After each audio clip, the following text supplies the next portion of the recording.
Inilah saudara sekalian, kesederhanaan Pak Haji Darman, Pak Haji Abadi.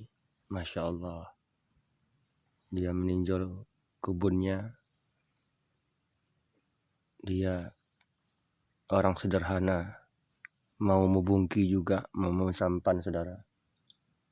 Semoga Pak Haji Darman sehat-sehat selalu, panjang umur, murah rezekinya, berkah umurnya, dan bermanfaat bagi orang-orang kecil di kota Subul Salam, khususnya Kecamatan Runding.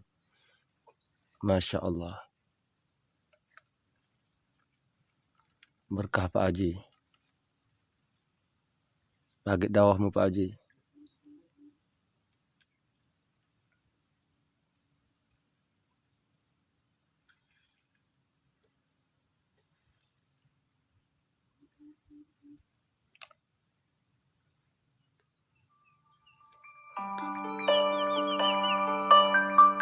Mantap saudara sekalian, mantap.